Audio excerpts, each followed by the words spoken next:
So I want to do a very interesting exercise wherein I have to first use the random choice function, right? And this allows us to first pass a collection, let's say heads and tails, and these are outcomes of a coin toss, right? So this allows me, this function random.choice allows me to pick one of these values randomly.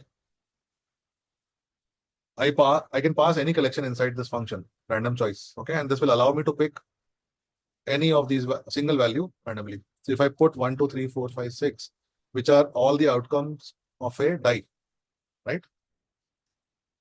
Die or dice, whatever you want to call it. Dice. You know this, na? Dice. Yes, sir. So it's called as a die. Although spelling is dice, but it is called as a die. And it has six outcomes, na? 1 to 6. So if I want to do a die roll, I can use this function. Similarly, I can use a coin toss, right? Heads and tails by using this. So it's like flipping a coin. It's like rolling a dice, right? So it will give me one of the outcomes randomly. Now, I want to give you a practice problem, which we can do in this session only. How can I use this alongside list comprehension to get 5 results of a coin toss? I have a coin, I toss it 5 times, and I want to capture all the different outcomes. So it should be ideally getting head, tails, head, something like that, or tails, head, tails, any possible combination. How do I get that? Using this and list comprehension that I talked about earlier. Question is clear? Toss a coin 5 times and record the outcomes. What will you do? Sir, do we write random choice and heads and tails as a operation? Exactly. That's what will give you the output, no? So this becomes my core operation, no? Because that is giving me either heads or tails. Correct? Right? Once I run this code, then only I'll get either heads or tails, correct? And this is what I want to capture in my list. So this becomes my core operation, right? This is the one. And then what do I write as the second component? We start a loop, like We write the for loop line, which is for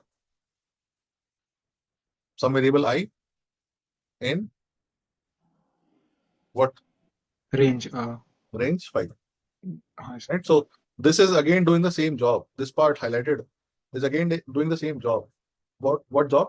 Running this operation 5 times. It's the same thing. Right? So this will give me the outcome. And depending on multiple execution, it will give me different values. Heads, tails, and so on and so forth. Is this clear? Yes, sir. So I could have done this using a normal for loop also, but again, it will involve the same kind of steps.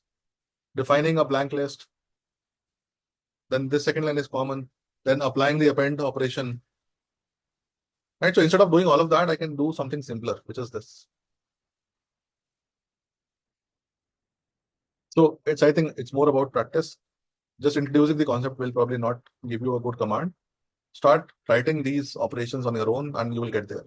But in industry, in a lot of practical projects and applications, list comprehension is very commonly used. In fact, it is used to a complex usage also. And I'll show you one very simple example, not very complex, right?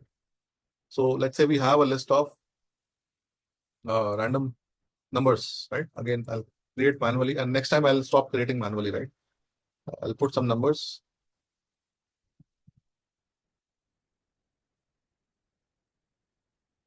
Okay, these are my numbers, and I want to do what? I want to keep only those numbers which are odd. So what do I do? How do I keep just the odd numbers out of them? So I want to create a new list, and I want to just keep the odd numbers from this. What do I do? First thing is I write the for loop, right? Then what is the next step? Odd numbers, how do I keep the odd numbers? People tell me. I divide each number by By an even number, like 2. 2. Right? And check the remainder. So if I say if I percentage 2 is 1, then that will mean the number is odd, na? And do let me know these values are all odd, correct? Are they? Yes, sir. And let me reduce. So it is easy to check. 11 is odd, 45, 65, and 87. So this is the logic that I will use. And I want to, let's just store them in a list. So I'll again repeat the same steps. Odd numbers, blank list, and then instead of printing, I'll just do a append.